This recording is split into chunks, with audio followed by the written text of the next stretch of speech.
Conjunction basically तीन तरह का होता है फंडामेंटली, ठीक है। देखिए पढ़ाई में बहुत लेवल होता है, हम लोग को वो पढ़ना है जो हमारे काम का है। तो बेसिकली कंजंक्शन को तीन भाग में तोड़ा जाएगा। पहला होगा कोऑर्डिनेटिंग कंजंक्शन, दूसरा होगा सबऑर्डिनेटिंग कंजंक्शन, और तीसरा होगा कोरिलेटिव कंजंक्शन। ध्यान से देखना, पहला हमारे पास कौन सा आ जाएगा, कोऑर्डिनेटिंग कंजंक्शन,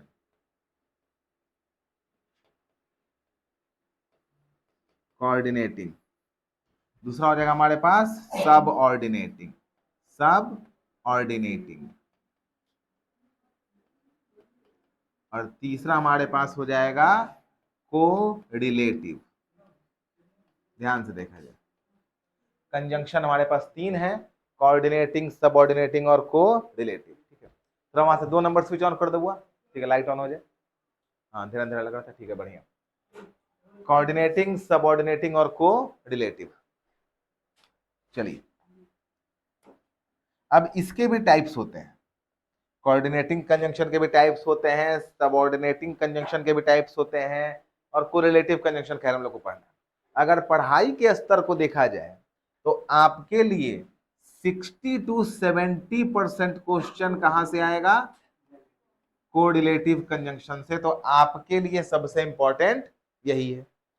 कुछ क्वेश्चन आपके पास यहां से आएगा, ठीक है। अब आप कह सकते हैं 10 to 20% क्वेश्चन यहां से आएगा, ठीक है, ध्यान से देखा जाए। और लगभग लगभग आप समझिए 5 to 10% क्वेश्चन यहां से आता है। इस लेवल का आपका क्वेश्चन होता है। तो ऐसे क्वेश्चंस बांटे गए हैं, पढ़ाएंगे सब, लेकिन फोकस हमारा कहाँ रहेगा, कोरिलेटिव कंजंक्शन पे, उसके बाद सबऑर्डिनेटिंग पे, उसके बाद कोऑर्डिनेटिंग पे, ठीक है। तो इंट्रोडक्शन के लिए पहले नाम बता दिए कि पता चल जाए कि कंजंक्शन क्या होता है। बगल में क्या दिख रहा था पापी, नहीं कुछ तो यू दिख रहा था, खत्म लड़का। तो ये आपको पता चल जाए कंजंक्शन क्या होता है, कितने टाइप का होता है।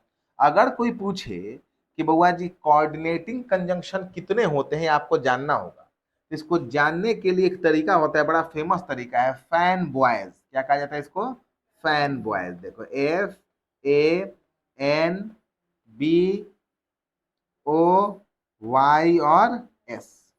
चलो सबको थोड़ा फॉर्म में लिख लें। F का मतलब हो गया फॉर, N का मतलब हो गया एंड, N का मतलब हो गया नॉर, B का मतलब हो गया बट, ठीक है। O का मतलब हो गया और, Y मतलब हो गया येट, और S मतलब हो गया सो। तो ये जितने भी हैं ये सभी क्या है, कोऑर्डिनेटिंग कंजंक्शन। मतलब कोऑर्डिनेटिंग कंजंक्शन की संख्या इंग्लिश में कितनी है, 7 है। कितनी है, 7। फैन बॉयज यूज क्या होगा, कैसे होगा, वो आगे पढ़ा देते हैं, भले इतना लिख लिया जाए। ये हो गया इंट्रोडक्शन, यहां से हम लोग बढ़ेंगे आगे। कोऑर्डिनेटिंग कंजंक्शन क्या होता है आपको बतला दिए, 7 होते हैं कोऑर्डिनेटिंग। सबऑर्डिनेटिंग क्या होगा आपको आगे पता चल जाएगा। जो भी एक्स्ट्रा कंजंक्शन बच जाएगा वो सब क्या हो जाएगा, सबऑर्डिनेटिंग, बतला देते हैं। थोड़ा कोरिलेटिव को सीख लिया जाए, जो कि हमारा फोकस है। तो कहा जाता है जो कंजंक्शन पेयर में आता है, कैसे आता है, पेयर। पेयर मतलब क्या होगा, जोड़ा, जोड़े में आएगा उसको क्या कहेंगे, कोरिलेटिव कंजंक्शन कहेंगे। पेयर फिक्स होता है, कौन कौन सा पेयर है, देखो ईदर का पेयर किससे है, और से, ठीक है। नीदर का पेयर किससे है, नॉट से। वेदर का भी पेयर किससे होता है, और से। बोथ के पेयरिंग किससे है, एंड से, ठीक है, ध्यान से। दाउ या ऑल्दो का पेयरिंग किससे है, येट या कॉमा, ध्यान से। नॉट ओनली का पेयरिंग किससे है, बट अल्सो से। लिस्ट का पेयरिंग किससे है, शुड से है। नो सूनर का पेयरिंग किससे है, देन से है। एल्स का पेयरिंग किससे है, बट से है। एज मच का पेयरिंग किससे है, एज से है, ठीक है। इसके अलावा एक दो और है जो हम आपको लिखवा देते हैं, तो पहले ये लिखिएगा और इसको साइड बाय साइड लिखते चलिए। पेयरिंग होता है बुआ, देखो हार्डली का पेयरिंग किससे होगा, वेन। अच्छा, हार्डली का वेन से होता है। कभी कभी इसका पेयरिंग किससे हो जाता है, बिफोर से भी हो जाता है। किससे हो जाता है, बिफोर, ठीक है। मैक्सिमम टाइम वेन से होगा, लेकिन कभी कभी बिफोर से भी हो जाता है, आपको दिखाई पड़ जाएगा। अच्छा, हार्डली का जब वेन या बिफोर से हो रहा है, तो स्कार्सली का भी किससे हो जाएगा, सेम वर्ड है, वेन से, ठीक है। अच्छा, एक वर्ड होता है द रीजन, द रीजन, ये भी कंजंक्शन का काम करता है। वाक्य में द रीजन आया है तो आगे क्या आना चाहिए, दैट। कभी कभी द रीजन वाई आ जाएगा, द रीजन वाई, तो भी आगे किसका पेयरिंग होता है, दैट से।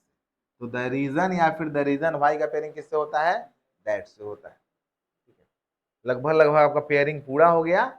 अभी एक देखिए, हमेशा एक दो छूटा ही रहता है, वो आगे समय के साथ देख लेंगे।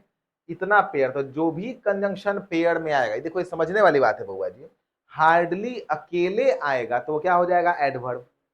लेकिन अगर हार्डली व्हेन के साथ आएगा तो क्या हो जाएगा, कोऑर्डिनेटिंग, सॉरी कोरिलेटिव कंजंक्शन हो जाएगा। उसी तरीका से अगर आपका बोथ एंड एक साथ आएगा तो क्या हो जाएगा, कोरिलेटिव कंजंक्शन। अगर हमसे कहा जाए कि येट अकेले आ जाएगा, येट अकेले आएगा तो हो जाएगा कोऑर्डिनेटिंग कंजंक्शन। अभी ना लिखवाए वहां पे फैन बॉयज में येट था, अकेले आएगा तो क्या हो जाएगा, कोऑर्डिनेटिंग कंजंक्शन।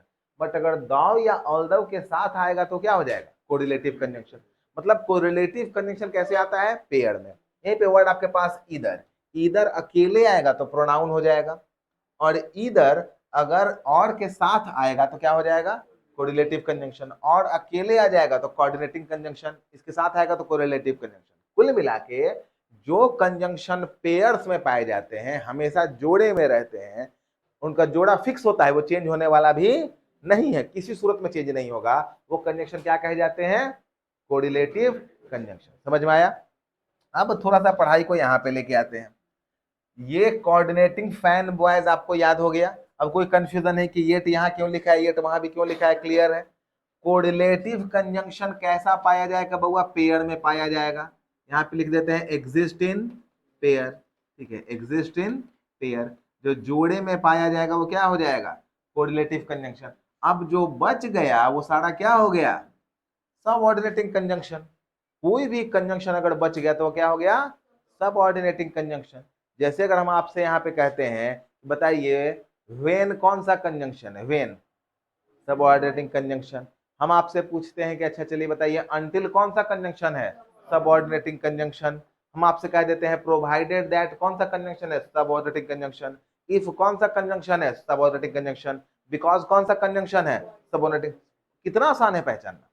मतलब पढ़ाई को कितना सिंपल तरीका से बांटा गया कि जो दो फिक्स था उसको अलग अलग कर लिए, अब जो सारा बच गया वो क्या हो गया, सबऑर्डिनेटिंग कंजंक्शन। ये बिल्कुल वही तरीका है कि चावल में से कंकड़ चुनते हैं, कंकड़ में से चावल नहीं चुनते हैं। जो कम था उसको निकाल लिया, जो बच गया वो पूरा का पूरा वही है। तो आपको ये क्लियर हो गया, फैन बॉयज इसको पहचान लेंगे, जो पेयर में रहेगा वो क्या हो जाएगा, कोरिलेटिव। इसके अलावा जो सारा बच जाएगा वो सब क्या हो गया, सबऑर्डिनेटिव कंजंक्शन। सोचना ही नहीं है। अगर कोई आपसे पूछे कि सिंस कौन सा कंजंक्शन है, सबऑर्डिनेटिंग कंजंक्शन, बात खत्म। क्योंकि ना इधर आ रहा है ना इधर आ, जैसे पेयर में आ जाइएगा हम क्या बोलने लगेंगे उसको, कोऑर्डिनेटिंग कंजंक्शन।